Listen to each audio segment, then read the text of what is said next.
We are all confined by the limits of our beliefs. Miss Toastmaster, fellow Toastmasters, and honored guests, we are like this marble, and this box represents all that we believe. No matter how much we may desire to grow, we are limited by our potential is limited by our belief box. Now, by a show of hands, how many of you would prefer to have a bigger belief box? Well, that's good, because today I'm going to share with you 3 things you need to know in order to increase the size of your belief box. You may want to go ahead and write these down. Truth, change, action. Our beliefs are not always truth. We can change our beliefs. Our actions reflect our beliefs.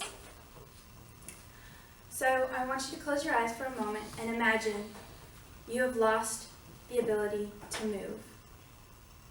You have lost the ability to speak. In fact, you have lost the ability to breathe.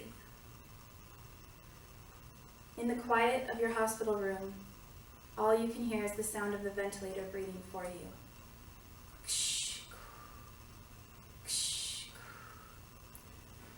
The doctor walks in and tells your family that the damage to your brain is so extensive that he does not believe you will ever regain consciousness.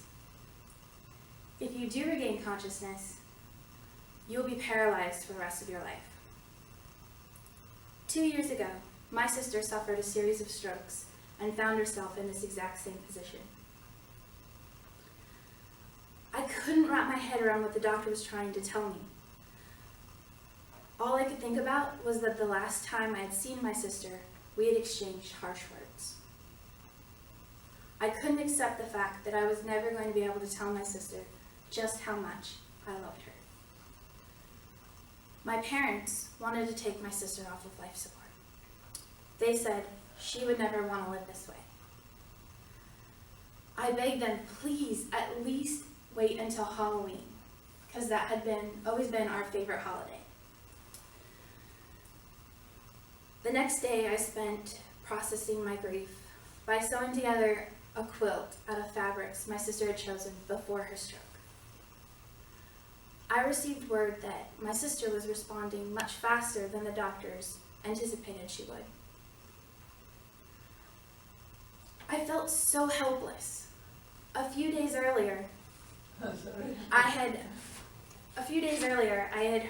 been talking to my mother on the phone, and as she described to me the symptoms my sister was experiencing, all I said was, "Mom, that sounds like a stroke." "Oh no," she said. "The doctors believe it's not a stroke." Just because they believed it wasn't a stroke doesn't mean that that was the truth. Our beliefs are not always truth. I determined that from that point on, I was no longer going to blindly accept what the doctors had to say about my sister's condition. We can change our beliefs. I spent many of the following nights beside my sister in the dark, listening to the sound of the ventilator.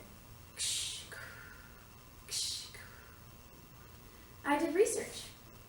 I found stories of people who had been in similar situations to my sister and had made incredible recoveries because they believed they could. Our actions reflect our beliefs.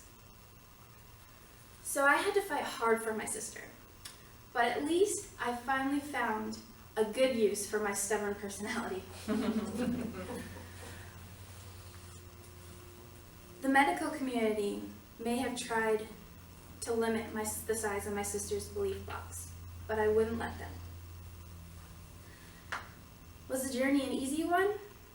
Certainly not, but it was worth every moment of struggle to be able to hear my sister's voice again, to watch her regain her ability to walk and to eat again. So, ladies and gentlemen, we have a choice. We can choose to live within an itty-bitty, colorless box. We can choose to stay safe within our comfort zones. We can choose to listen to those mean, nasty voices in our head that say, "Girl, who do you think you are? You're never going to amount to much." Or we can choose to live in bigger, bolder belief boxes. I hope that after today, you will choose to use truth, change, and action to increase the size of your belief box. Just remember, your beliefs are not always truth. You can change your beliefs, and your actions reflect your beliefs. Esto es.